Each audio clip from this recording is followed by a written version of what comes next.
Hi, everyone. Thanks for being here. I'm Jonathan Modi, Lead Communications Officer with Oregon Health Authority. Today, we are providing an update on developments in the COVID-19 pandemic here in Oregon. We're joined by Colt Gill, Director of the Oregon Department of Education, and Dr. Dean Sidelinger, Health Officer and State Epidemiologist at Oregon Health Authority. This is an opportunity for media to ask questions and hear from our experts. This event is for media. Members of the public are encouraged to ask questions during our Facebook Live events. We have posted a link to our YouTube channel in the chat of this Zoom, where the recording of this availability will be located after it's over, and the public and the media can check that out afterward. There is not a recording capability today, so definitely encourage you to check out that YouTube link. Today, this availability is scheduled for a half hour. So after brief remarks by Director Gill and Dr. Sidelinger, we'll take questions until 1:30. It does also mean that we're asking that you keep your questions to one per person. And if there's time after we've gotten through everyone, you can ask a follow-up question. And as always, to ask a question, please indicate your news organization next to your name, and then use the raise your hand feature in Zoom, and we will add you to the queue. And with that, I will hand it over to Director Gill. Thanks, Jonathan. Good afternoon, everyone. I am Colt Gill. I serve as the Director of the Oregon Department of Education and Deputy Superintendent of Public Instruction. I'm glad to be here this morning with Oregon's State Health Officer and Epidemiologist, Dr. Dean Sidelinger. Earlier today, in coordination with the governors of California and Washington, Governor Brown announced lifting mask requirements for indoor public spaces and Oregon's public and private schools at 11:59 p.m., so end of the day, on March 11th. Rapidly declining COVID-19 hospitalizations along the West Coast indicate statewide mask requirements can safely be lifted earlier than we had previously announced. The new date reflects improved modeling at the state level, and in addition to the CDC's new guidance on mask requirements issued last Friday. Because the communities of our three states are linked, lifting masking requirements at the same time will help to ensure a smooth transition for communities and school districts across the West Coast. This decision shifts masking decisions to the local level beginning on March 12th, and provides a CDC framework to help guide local decision-making on their own mask decisions. This timeline offers schools, local public health authorities, businesses, and other organizations time to create and implement local mitigation strategies. Later this week, the Oregon Health Authority and the Oregon Department of Education will release an update to the Ready Schools Safe Learners Resiliency Framework to offer further guidance to schools as they take on more and more of the responsibility for COVID-19 protection strategies at that local level. The update will be based on feedback that we gathered from local school and public health leaders and communities. It will offer a practical approach to safety protocols for quarantine, contact tracing, and testing that meet the current conditions of the pandemic. These guidelines will continue to support our North Star goal of providing in-person learning for every student all day, every school day, and will also include a focus on supports for students, staff, and families that may be more at risk from COVID-19 than others in the school population. Some of our family, friends, and neighbors are ready for this change, and others will have concerns based on their own assessment of their individual risk. The members of tribes, communities of color, individuals who experience disability, and our elders all experienced more illness and death from COVID-19 in Oregon. And we all interact with others who are older, immunocompromised, unvaccinated, or otherwise at greater risk from COVID-19. As we move toward this new stage in the pandemic and these shifts in how we approach individual and community safety, it is my hope that we can come together as communities and offer one another grace and patience through the next several weeks.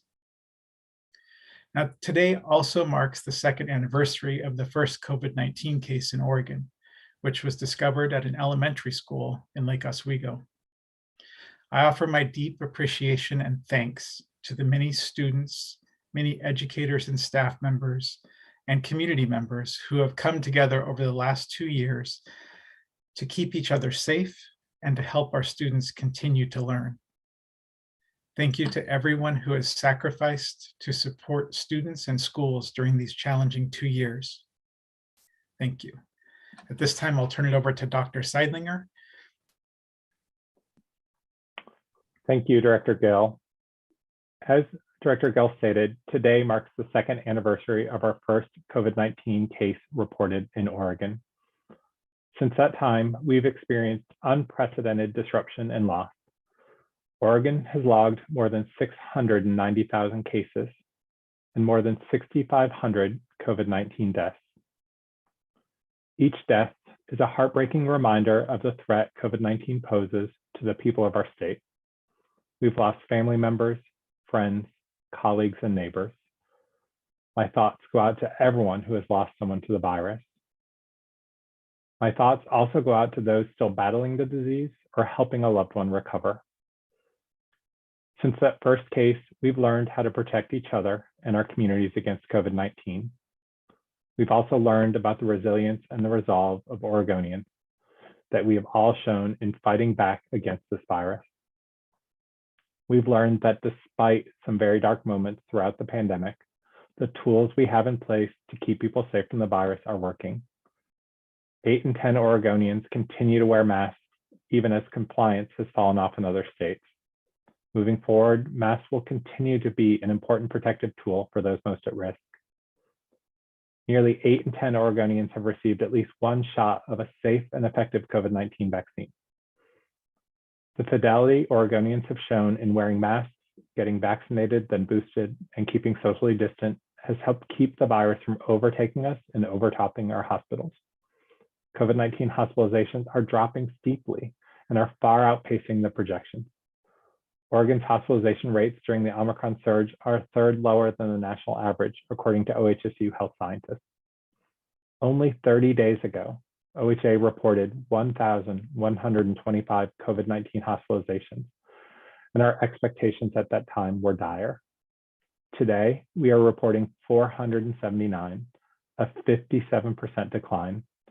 At the present pace, hospitalizations could fall below pre-Omicron levels by next week. That is why today we can confidently announce another step forward in our response to COVID-19. In concert with California and Washington, we'll lift indoor and school mask requirements on March 11th.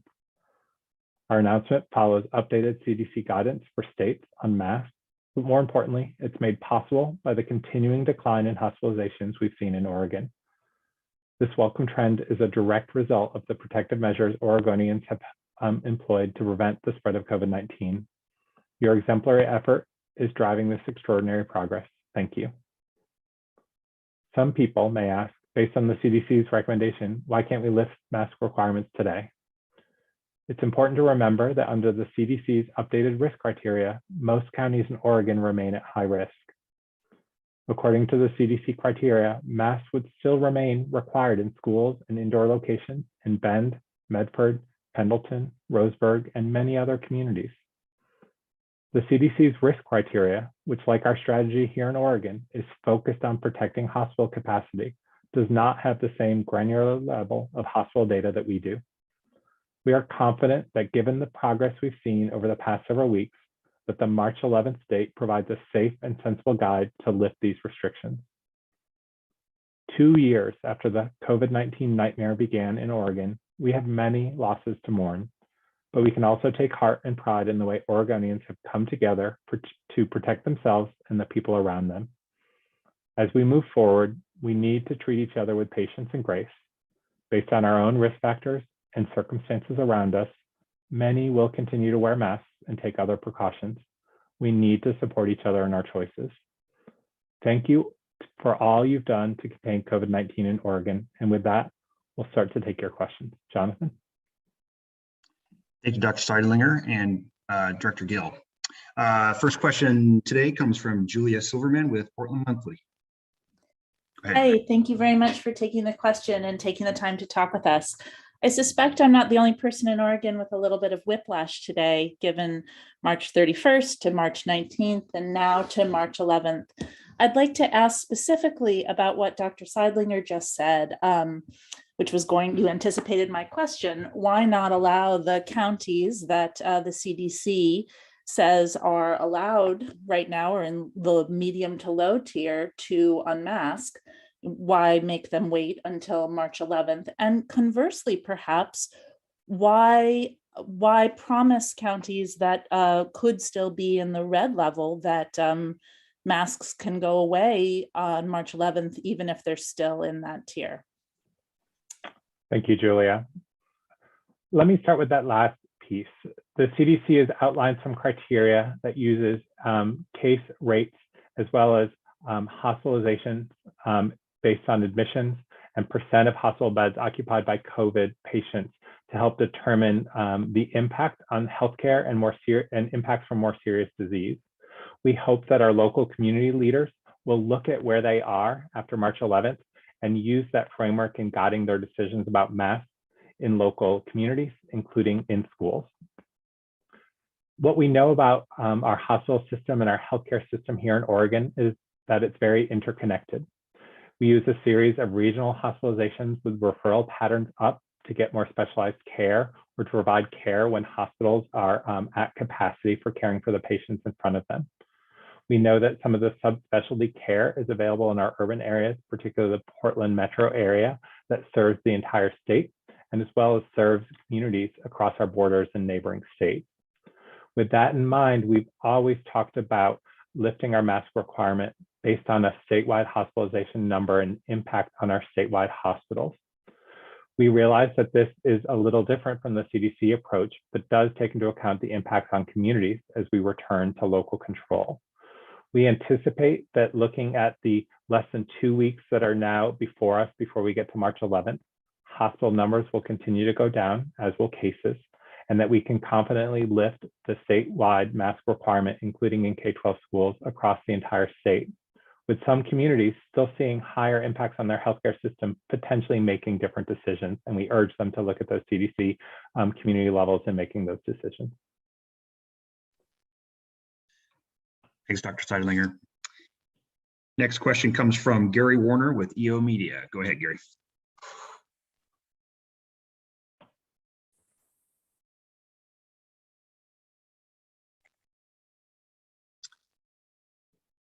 Okay, we will get back to Gary. Next question is from Genevieve Rion with KATU. Go ahead, Genevieve. Hey, thanks for taking our questions today. I follow up to the previous questions that we just had, but just to be very clear here. So come March 12th, if there is a county in the state that is currently in the red zone according to that CDC map, so let's say like I think Jackson and Josephine counties, I believe, are considered in the red right now. The state will be lifting the mask mandate, but those counties won't necessarily have to continue to mask. It'll be up to the individual counties to decide, let's follow CDC guidance. That is correct. As we move forward and continue to see declines in cases and hospitalizations, we're encouraged by the trends that we see, and they're happening faster than we thought. At that point in the pandemic, the impact statewide on our healthcare system and hospitals will be significantly less, and there will be less strain in those systems. But we do know that some communities may still be in that red level. So we would encourage those local leaders to look at where they are as a community and to make decisions about potentially continuing masks or other things that can help reduce transmission in those communities. But we will not have a statewide mask requirement in general public places or in K-12 settings after March 11th. Okay, and just a quick question for Colt Gill with the RSSL. I know you said that is coming out this week, the new revised RSSL. Is that guidance going to be applicable after April 1st when the when the governor lifts the emergency? Will that be applicable through the rest of the year? And if so, why not lift it with the emergency getting lifted? Yeah, thanks for the question. So to be clear, the Ready Schools Safe Learners Resiliency Framework, its guidance, it includes very few statewide requirements. It does point to those where they exist. So currently it does point to the statewide face covering requirement. The updates in it will alter that. It will name that the face coverings become a local decision like nearly everything else in the document, but it still provides schools with needed guidance. I mean, what we're really talking about here is a shift in responsibility for making sure that our communities are safe. So rather than the state making these decisions, we're shifting this responsibility to local leaders of public health and in local school districts to still consider everything we know about COVID-19, about how it moves in and out of communities, about what the protocols are to keep everyone safe so that we can continue to reach that North Star of in-person learning every day for every student. So our school district leaders still need the information that's in that document, and it is guidance information that they will apply to their local community and their local context and choose to follow what makes sense based on their current COVID conditions. Thank you, Director Gill. We will come back to Gary Warner with OHA Media. Go ahead, Gary. Can you hear me now? Hello? We can hear you. Yes. Okay, great. Hey, a couple of questions here. The governor originally said that the masks would come off March 31st or when we got under 400 cases. It's looking like we might get under 400 cases this week. Is that March 11th deadline now a hard and fast one that would not be altered if we get under 400? And I also wanted to ask about the back in July of last year, when we took off the lid at that time, everybody got to take off the lid no matter if they were, in good shape or bad shape. And we saw some outbreaks out in the East. You're talking about local areas taking responsibility if they're in a red zone. It's the red zone areas that haven't been taking responsibility throughout this whole pandemic. What makes you think that's going to change this time? Thank you, Gary. I'll start. As far as the date of March 11th, I don't anticipate any additional changes in this date. We continue to look at where we are with our current case trends to look at the projections, which do project that we would reach that number next week, though the current data trends say that we may reach it sooner. By choosing this date, that is just next week, that gives time for people to prepare for how they're going to react when the mask requirement is lifted. Many people are still vulnerable to severe complications from COVID, whether they're immunocompromised or because of other health conditions, or care for or live in a home with someone who's there, and they need to assess the measures that they'll take to protect themselves and their communities. This is only 2 weeks away, and so we do anticipate having this date in place as we lift the requirement for indoor public spaces as well as K-12 schools as far as it relates to the mask requirement. As far as moving to local control, we know that different parts of the state, different communities have different attitudes about protective measures for COVID and how effective they've been. We also know that communities have been disproportionately impacted. The trends that we're seeing here in Oregon in terms of case declines, hospitalization declines, that mirror trends we've seen in other states and countries that preceded us in the Omicron surge, all give us hope that we'll be in a very different place even a week and a half, 2 weeks from now, with significantly less disease in these communities, with safe and effective vaccines available to all over 5, and with some protection from folks who recently recovered from COVID-19 due to our Delta and Omicron surges that will remain in place for the near term. So we think that communities, local public health in partnership with schools and other organizations and communities can respond to potential increase in cases and outbreaks. That at the state, the Oregon Health Authority has our hotline available, as well as our case investigators and contact tracers who can assist our local public health in responding to outbreaks as we move into this next phase with significantly less disease, significantly higher immunity in our communities, and face the virus that's in front of us, not the virus that was behind us that we faced in July of last year. But Dean, right across the Snake River, you have the very worst hotspot in the country right now, Idaho. They're at 4 times the average here. They're at 82 cases per 100,000. That just seems like, the virus doesn't care about the river. Just taking a blanket approach and taking everybody off of all this stuff, and then saying these local communities, which have not responded in the past, will take control. That it didn't work in July of 2021. I'm worried about now. I worry too about impacts from other communities, from future variants on the spread of disease and the impact on our hospitals here in Oregon, as you do. But the trends we're seeing across the state, even across some of our counties that have taken more of a skeptical approach to some of the interventions, are coming down. We know that individuals in those communities also take protections as cases go up, or as they see spread in their community and see the impact of COVID-19 on their friends and family. So that individuals in those communities may continue to alter their activities in the short term if they're seeing cases very high in their neighboring communities in Idaho, may continue to wear a mask in some of those crowded indoor settings over the next several weeks to protect themselves and the loved ones that they return home to.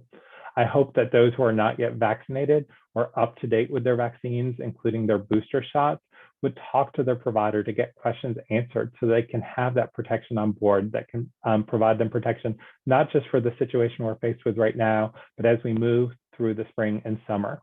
Not every community, not every individual is the same, but we anticipate, that Oregonians will continue to step up. We've seen it time and time again that as parts of our communities are more significantly impacted, more members take precautions, take additional protective steps, and I think that will happen as we move forward after March 11th as well. Thanks, Dr. Sidelinger. Thanks, Gary. Next question is from Lisa Balick with Coin TV. Go ahead, Lisa. Yes, thank you. Question for Colt Gill. Your office likely has been working for a few weeks now on new guidelines relative to, this coming up now a little bit sooner. I've been getting questions from parents today about what's going to happen. In other words, if there's a positive case in a classroom, once students are on masks, what would prevent that classroom from essentially all having to go into quarantine at that point? Again, not knowing the vaccination status is not required in a particular classroom. So in terms of rolling back to having to go back online, can you give us some sense as to, again, I understand that you're still working on these guidelines, but there's a lot of concern about that potential. Yeah, thanks, Lisa. So a couple of things to think about there.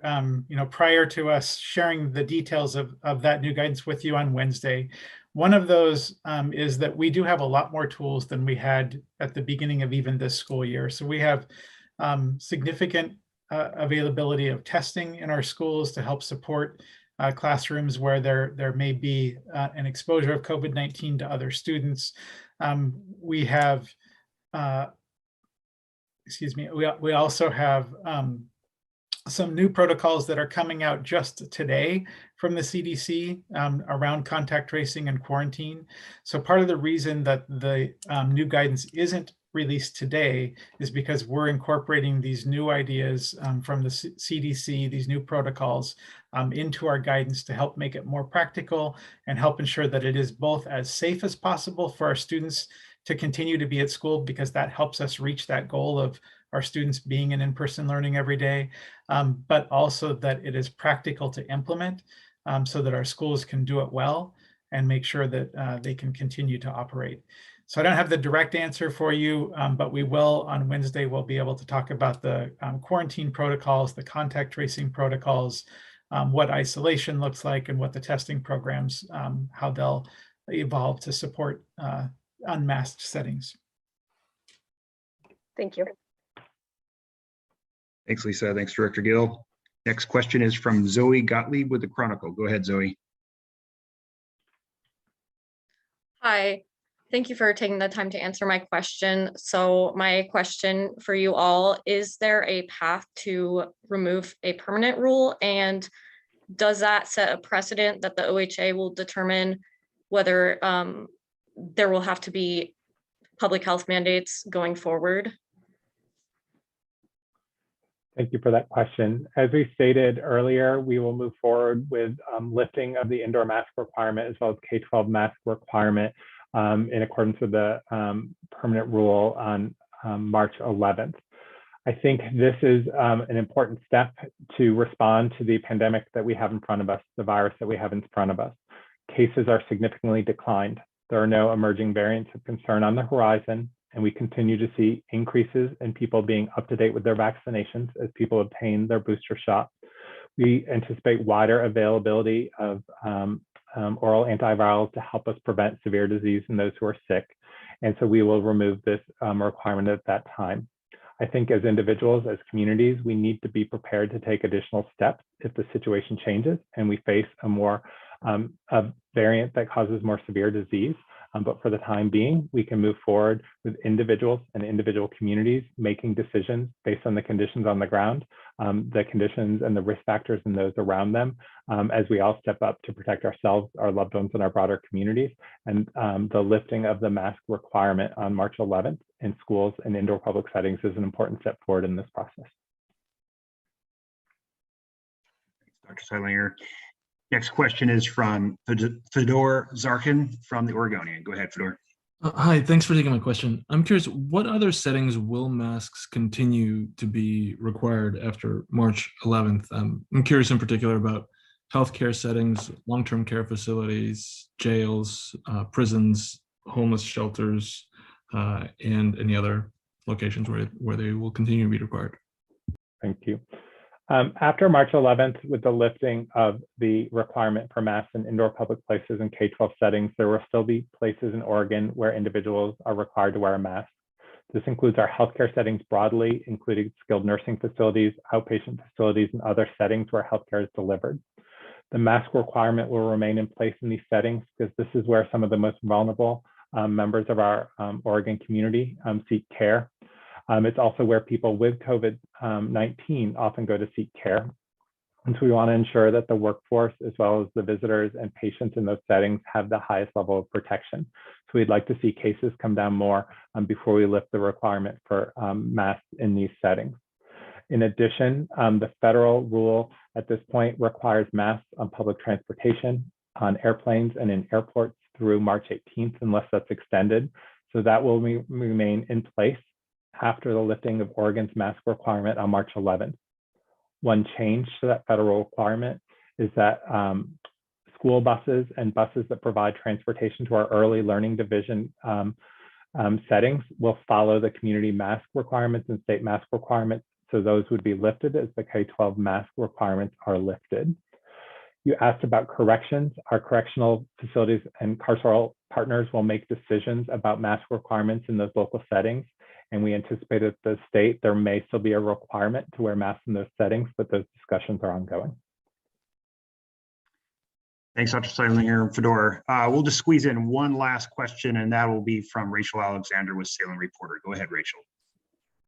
Great, thank you. This one's for Director Gill. So I understand the kind of health and case rationale for moving up the deadline in schools, but the previous March 19th deadline was right before spring break for a lot of large Oregon districts, including Portland and Salem-Keizer. Just from a planning standpoint for parents and families and school leaders, why are you choosing to move this up a week with such little notice for school boards or districts to make decisions about local mandates or to bargain with employee unions over them? Yeah, good question. So, we have been in regular contact with our leaders in those districts as well as districts in other more rural parts of Oregon. And we have heard consistently that it is most helpful to those communities as well as our others to align the two dates so that it's less confusing to students and families and community at large that we have two different dates for the lifting of these statewide indoor mask requirements.